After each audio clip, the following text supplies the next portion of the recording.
I like this picture here, Chris picked this out, because with God's way, there's an exit, there's a way that's leading somewhere, but when we do things our way, there's no exit. It's like a dead end. It's just like, this is not going to work out. We do things our own way. So we're going to get this thing off when I set it off. All right, so I know you're looking at this bowl, this spoon, and this Ziploc bag. Like, what in the world are they doing? If you can, it should be some around. You can just grab your set, make sure it's a set, a bowl, a spoon, and a Ziploc bag. I'm going to read these instructions to you. Everybody, it should be enough for everybody. I'm going to read these instructions to you. And then I'm going to, I only have two things. I don't want you to put too much in the bowl, because a bowl, a spoon, and a Ziploc bag. Everybody needs that. So Mr. Boone's going to have that thing of glue, and then I got this, and we're going to go around. We're going to give you a little bit of glue in your bowls, okay? So I'm going to read it one time, and then you're going to have to create this in 3 minutes. It does not take long. You got to get your hand a little messy, but it won't stick to your hands, okay? We're actually going to make what they call slime, okay? And again, me and Cameron and Carter made this last night, so your hand does not, and Devin too. Your hand may get a little wet, but it's not going to stick to your hand. It's not going to turn your hand purple, okay? All right, so I'm going to read the directions, and then you're going to, I got water, I got everything up here, and you're going to have to create this. So the first one is, you're going to follow directions. Pour a small amount of glue into the mixing bowl. Devin can go ahead and start. Well, yeah, we'll start here. Just a small amount. I'm going to let you do the paste. Okay, small amount of glue into the mixing bowl. Then we're going to pour a little water into the mixing bowl as well. Use your spoon to stir the glue and the water together. Then I'm going to come around with food color. I'm going to have 4 colors. So I know you might want purple. Let's not just do all the fancy colors. Let's just stick to the 4 colors, okay? Add your food color, and about 2 drops is all you need. And then I'm going to put some liquid starch in some cups. You're going to come and grab a little liquid starch, put a little bit in there, and you're going to start stirring, okay?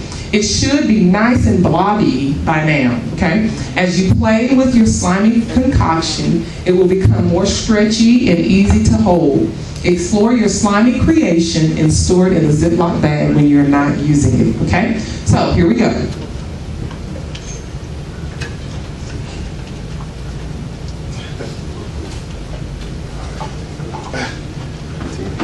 Water's warm, so don't burn yourself.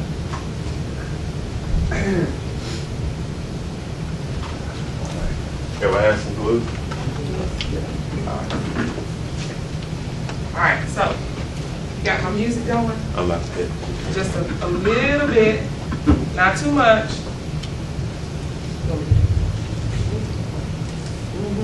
Okay.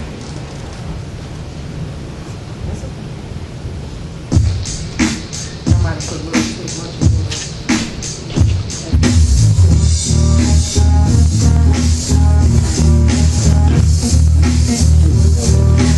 Got water, just water. But a little bit. Not too much. I got water. Start mixing it. Once you get your water, start mixing.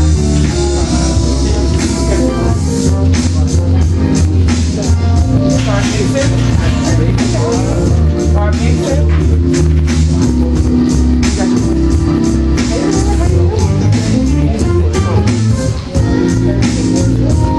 Start mixing. Everybody got water? Now I'm going to come around with food color, and then it's going to come around. Alright, I got green and red. Raise your hand if you want green or red. Green. Blue. Who needs green on this side? Oh, don't have green. Red. Blue. Who want red? Here, I'll let you do it. You want green? You want red? You want red? You want green?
What was the last thing you put in your Starch. cup? Yeah, you need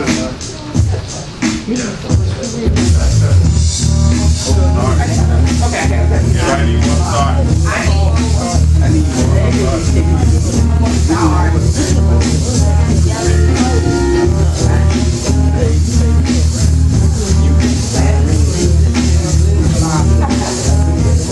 The starch is supposed to make it lumpy. I need more starch.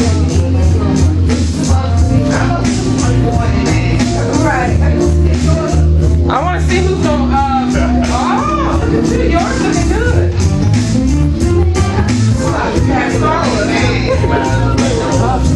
All right, we're going to have to end it in just a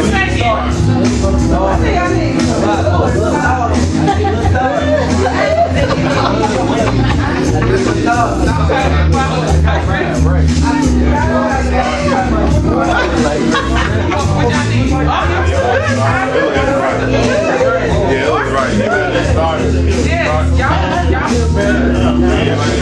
He's talking about me, he's talking about always doing the wrong the whole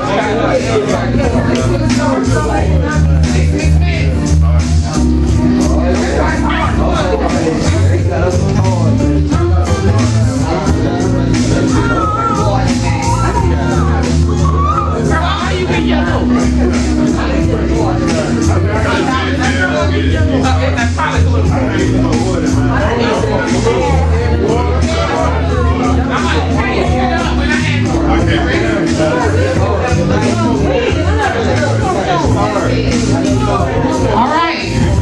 All right. There was some. I had a few people that had that theirs look right.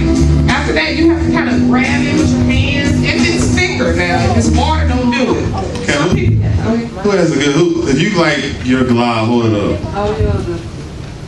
Like, just hold the glove. That looks good. Hold it up, Just hold it look up like with your that. hand. Yeah, she can use- yeah, it's looking good right here. That's good right there. oh yeah. No. All right. So the dialogue, I heard you say something worked out right.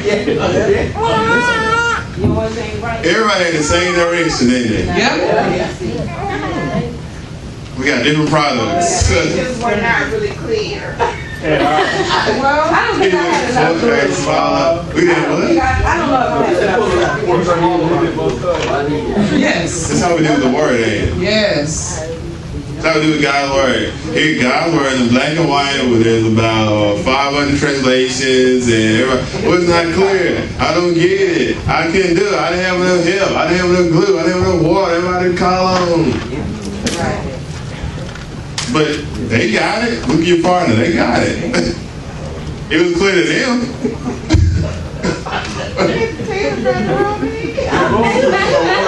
Oh, say somebody else's fault. Somebody else called, yeah. It's somebody else made me do it. I didn't get enough glue. I got too much water. And I saw Tina just kind of tease Mama Boo and say, did she help Mama Boo? No. We gotta help each other, right? Right. Like how you got some good looking glove, your neighbor got sued. Exactly. You got a good looking glove, the person behind you got sued. Right? So you sitting there at Mama Boo's and she can't believe she doesn't work out because she's a perfectionist. Like, this didn't work out. This didn't work out. But that's what we do. This is a great example, Chris. Yeah. Love it. We all have the same instructions. We all have the same resources to become successful. Now, why yours don't look like Tiara's? It's up to you. It's up to you. That's right. I'm Yeah, good. it's up to you. All right, so we'll move forward. It was a great. We have some Ziploc bags. You can pour your soup or your glob, your slime, in a Ziploc bag. Keep it airtight because this morning, Carter and Cameron, they play their slime. It works out well. You do it right. You want these instructions, we'll send it to you. You come up to service, we'll get it to you. Your kids will love it. It's a great church living. All right, so as we go forward, there's something about as we point to this. This is a great example. You can think of it, take it home, remind you of what we just discussed, the whole point behind it. So here it is, we're talking about obedience, God's way versus my way. Some of you were obedient to the instructions, some of you were not. You you did an okay job, and in spite of your soup, and I look at this young man for his and his, it's like, we still love you. We're not just saying, oh, you just horrible. No, that's not the case. So look at God's word, Romans chapter 2, verses 6 through 8. This comes from the easy read version. He will reward, he being God, will reward or punish everyone for what they have done. So we're not just handing out, we want your slime, we're going to pay you $5 for your slime, we give you $1 for your soup. Okay, it's always going on, but God will reward us for what we do. Okay, some people live for God's glory, for honor, and for life that cannot be destroyed. You're living for that. Somebody right now is at the house sleeping. Somebody right now is hungover, they had a rough night, they didn't get in 3 or 4 o'clock this morning. Somebody just, hit the snooze button and kept hitting it, all right? They live for those things by always continuing to do good. Yes, Satan, if we only have 2 dozen, I'm going to keep buying 2 dozen until we need 3. Amen. We're gonna keep in here. We're gonna keep on living. We're gonna keep on striving. We will not be attacked by the lion. All right. God will give eternal life to them, but others are selfish and refuse. That's a big word there. Refuse, man. I'm not just gonna do this. Come up, man. I'm not listening to you, God. No matter how many times this man invited me to church, I ain't coming. No matter how many times I say I'm gonna come, I ain't coming. It's just that I just refuse. I am not going to move. I will not budge. They refuse to follow truth. When people tell you about the gospel, they're not just telling you hearsay. They're not just telling you something on CNN or Fox News. It is the truth. Those instructions are the truth, okay? They follow evil. God will show his anger and punish them. And it's not just an eternal punishment. Some people are punished right now because they will not do God's will. Wonder why they broke. Wonder why that man had proposed to them. Why that woman is still out doing her thing. They wonder why things are going wrong. He's being punished. It's just that simple. All right, so here's what we'll look at. It's God's way versus my way. There's a forge in the road. There's a fork in the road, and we are there every single moment of our lives. If we don't do right, we're going to do wrong. It's just 2 options. It ain't no multiple choice test. It's true or false. You're going to follow the truth, or you're going to follow the lie. So we have to consider and make up our minds, am I going to live for God, his glory, his honor, although it's hard? Chris and I had a conversation, why is doing the right thing so difficult? Why is trying to not eat food so hard? Why is trying to not go there and not do that? It's so hard. Things tempt us every single day. Every moment of our lives, we just get up from our house, our job, our car, and go through all kind of insane things, and the world wouldn't care about it. We'll be another victim. You'll be another strung out soul. You'll be another person, your paycheck goes to the boat. You'll be another person who's drunk. You'll be another person in the corner. Be another person on the news. The show itself having a brother dinner. He just snapped and lost his mind. Oh well, who gonna fill his spot? Exactly. We got a new position open at MDE. Somebody fill the spot. Sister Chris, oh, I love them, but somebody help me raise these boys. Huh? What? She's saying that right now, but that's something happened to me. And the new minister of the Lighthouse is believers. Amen. Cameron, Carter, got somebody to introduce you out to. That's how it is. That's how it is. So we have a choice each and every day. Do I do right? Do I go wrong? Do I go home? Do I stay sane? It is rough. But we got to understand, we do it God's way. He is going to give us eternal life. He's going to give us eternal blessings. We do things the devil's way or our way because we don't know anything, do we? No. You don't know anything. You think you know it. And the knowing, the knowledge you have comes from the world. Okay? Because a lot of us don't know the word. We just had an example here. We misinterpret God's word. That's why there's so many denominations right now. This is what we do, right? The same people who say, we love the Lord, are the same people who are running over their brothers and sisters in Christ in Charlottesville, Virginia. We don't know what we're doing, but we do follow our selfish ambitions, we will be punished. Not the kind of punishment we want to have, okay? Here we go. All right, so I don't know who knows, or most of us know the story of Pharaoh, Moses, right? So something that what Pharaoh did was his way. And if you know the story, I'll just go over briefly.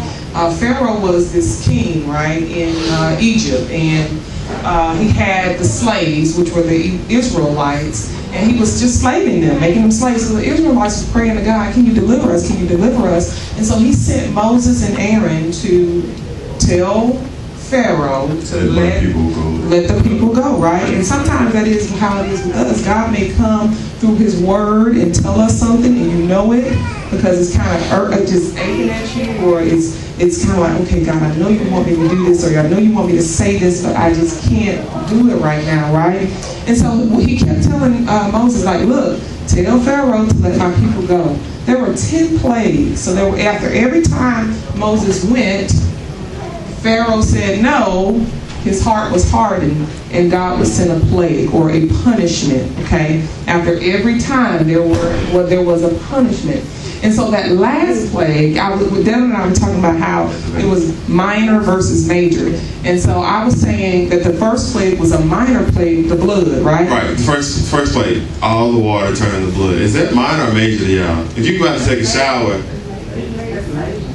he said it's major. I said it's minor because of the firstborn. If your child had died, right?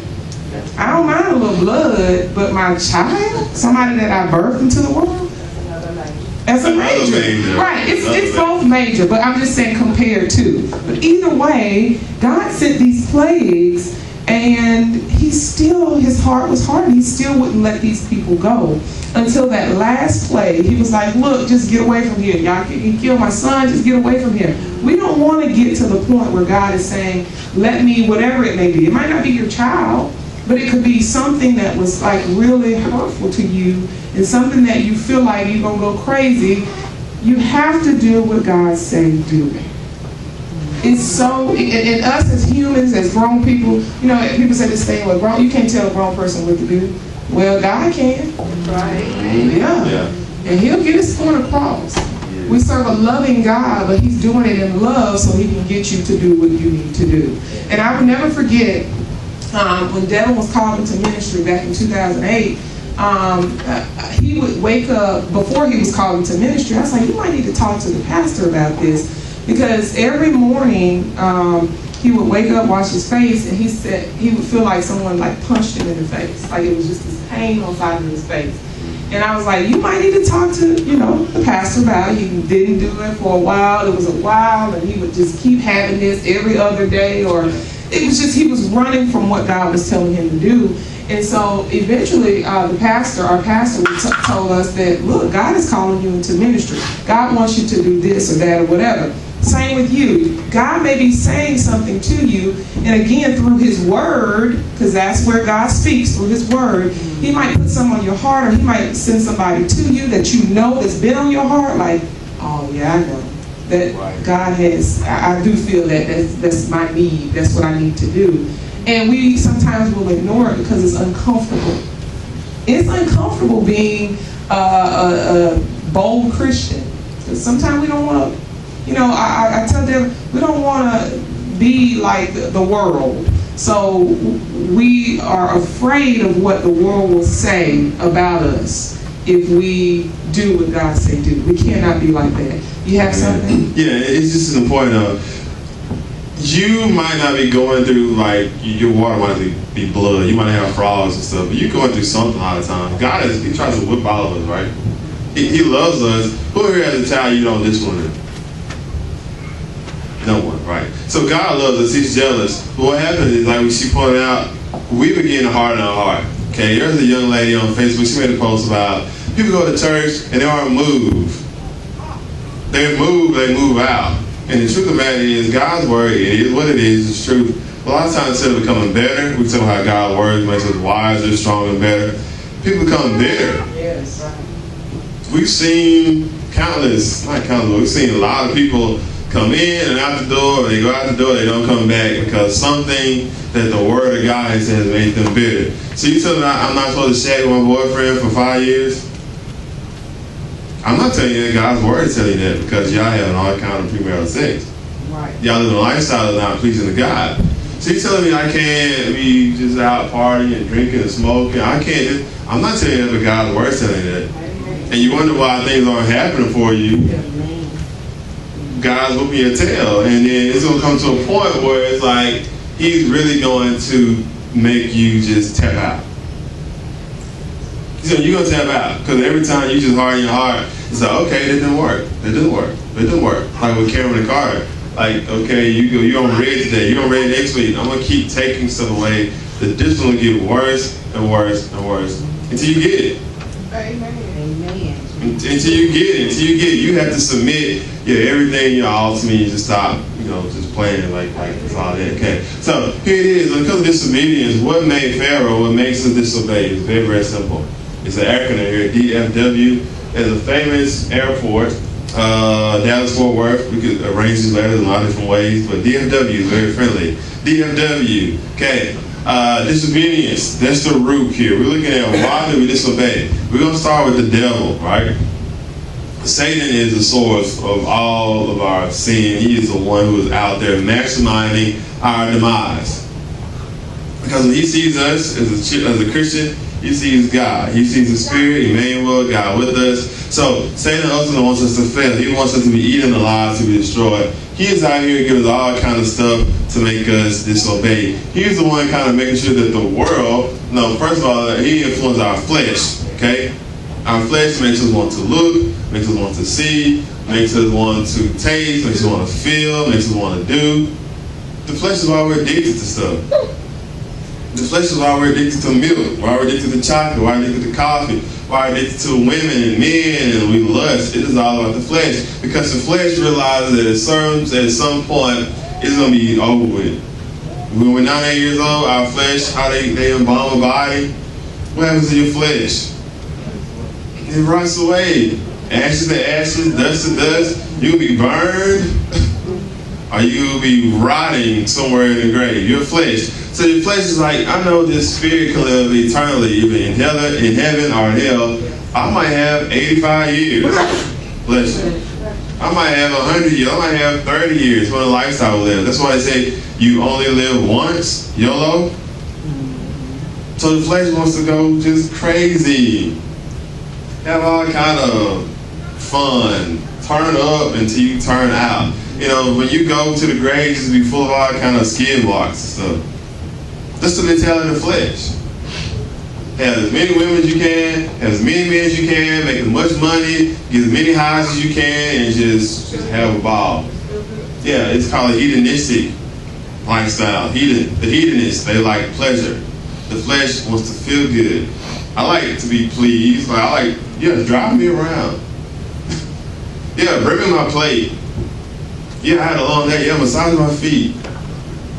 Who doesn't like that, right? Ooh, yeah, that feels good. Yeah, we like that, but the flesh is slick. It's trying to outweigh. It's trying to outdo the soul. And then lastly, there's the world. I really don't like the world, to be honest. I know I'm here. I have to live in it, but I just think about it from the moment I wake up. The world's trying to influence me to conform to society. Oh, yeah, amen. The moment I wake up. I wake up some morning at 4:30, I'm going to the gym because I need to look like the people in the gym. I gotta look like the guy in the video. I gotta look like the guy on the TV. I gotta make sure that I'm looking nice, because if I don't look nice, I don't fit into the world. Okay? Then you go to the gym, you see women who don't have any sense. When I say that, because why do you have to be wearing all these tights and all kind of seductive clothing in the gym? You gotta work out, you gotta be healthy. Just wear your shorts and work out. You go to the store, women, men, people are always about showing off. Why? I know it's about advertising. Look what I have so you can be with me. Look what I have to show off. The world is not a good place. We are in this world, but we should not be of this world. But the world wants us to be just like the world. Why are 51% of married people getting divorced? Because the world wants them to think it's cool to cheat. It's cool to cheat. Hey, you trying to be healthy, look at me. Look at your ugly wife. Okay. Hey, you're not getting attention in the house, come be with me, shawty. The man don't love you, I can give you this, I can give you that. Yeah, look at your children. Yeah, go get on drugs. Go do this. Go to where it's okay. It's okay, Christians. I mean, nobody wants to be a Christian anyway. Like, it's bored. Just come have a good time. The world always trying to influence you, and the world will spit you, will eat you up, and just spit you right back out. Right. Amen. Another victim. Amen. Another 20-year-old having a funeral. Good job, world. Amen. Another divorce. Good job, world. Another broken household. Good job, world. Another person addicted to prescription meds and to this and the crack and the cocaine and lost their mind. Great job, world. We're influencing these people. We can't find happiness. We'll never find happiness. We'll find joy in Jesus Christ. Yes. And this is the reason why we disobey, because Satan made me do it. And the flesh made me do it. I ate that cookie because I wanted to look good. She looked good. I want to be with her. He looked nice. He had muscles. The world influences. This is what it is. And these are the things that make us disobey. We gotta get rid of that. Because moving forward here, we gotta keep it personal. Not everyone, we pointed this out last week, but here it is in black and white in the scriptures. Matthew 7:21. Not everyone who calls me Lord will enter God's kingdom. Not everybody we said who's having that funeral and have resting RIH is going to heaven. Amen. Not everyone, when Jesus Christ comes back in the rapture, and not everyone who thinks they'll be floating away, you know, with somebody who jumping like, God, you forget me. You forget me. Hello. I went to church on Christmas, Mother's Day, Easter. Forget me. Not everyone will enter God's kingdom. The only people, this is the kicker right here, the only people who enter are those who do what my Father in heaven wants. It's like I said right now, the only people who get to eat are the ones who have a glob that's really, we can just glob. Everybody else, y'all just take it. Sorry. Take your suit, get out the door. It is a private party. Only the people with glob are real slime get to eat. Everybody else, thank you for joining us. Have a blessed week. But Jesus won't be that nice with the crib. No. And what I think about when I read the scriptures, you have to walk the walk, talk the talk. I mean, walk the walk that you talk about. Yeah, you gotta be about the life. You gotta be about the life. And so, as we keep it personal here on today, just ask yourself, am I really being obedient to God? For real, for real. Y'all know it takes FR. Am I really being obedient to God? Am I doing at my job, am I being obedient to God? When I'm driving down the highway, am I being obedient to God? When I'm sitting in the house, am I being obedient to God? Yeah. When I have an idle mind, they said an idle mind is the devil's playground, workshop, whatever. When you just there just chilling, saying like, hey, you want to get me something? You know, when that temptation is right there in front of you, you can choose. That's your choice. You can choose to do right, or you can choose to do wrong. Who are you listening to? I'm saying, lately, how long are you gonna halt between two people? How long are you gonna sit there? Well, today I'm gonna do what's right. Next week, I'm gonna throw the direction because they miss me over there. I mean, we haven't been together in 2 weeks. He deserves a little bit. I mean, I ain't seen her in a couple. I mean, I am missing her. I am kind of I'm feeling some type of way. But it's feeling some type of way when we reach in heaven. Let's say, only those, going back to that, only those who do what my Father in heaven wants. It's going to be a lot of sad people, a lot of disappointed people. We don't want that to be you. We do not want that to be you. You should want it to be you. But we have to say, am I really, for real, for real? Everybody here, we talk about all the time, y'all look nice, your church clothes, your church, you here, that's great. But we want to make sure that in our after hours, keeping it real, readjusting everyone's after hour lifestyle. What type of life are we really living? That's what matters. So, just some good news here. We always want to close out with something to encourage you. Something you know, like, okay, I will obey God. I am going to be obedient. Here's something to encourage me, because we're going to look at Noah, Hebrews 11:7. Yes. Noah was warned by God about these things that he could not yet see. God tells us about being obedient. His word tells us and instructs us what we should do, so we cannot be eaten. I'm never going to forget that line. I don't want to be eaten. I don't want to be attacked. I don't want to be just set up. God said, you know, if you keep on having those conversations, you're going to start feeling her, and y'all going to be doing some things you don't need to do. You know, you keep on doing this is going to happen. Go ahead and stop now. Stop now. Stop now. You know, you keep sinning, you end up dying going to hell. Stop now. Okay? But he had faith and respect for God. It's so disrespectful to be disobedient. Hey, can you do what I asked you to do? Nope. It's the same study. Anybody been disrespected before? Not a good feeling. But we choose to disrespect the very person who gives us breath in our bodies. Each and every day. Each and every day. But so this one Noah did. Respect for God, so he built a large boat to save his family. With his faith, Noah showed that the world was wrong. Proved the world wrong. Okay? And he became one of those who are made right with God through faith.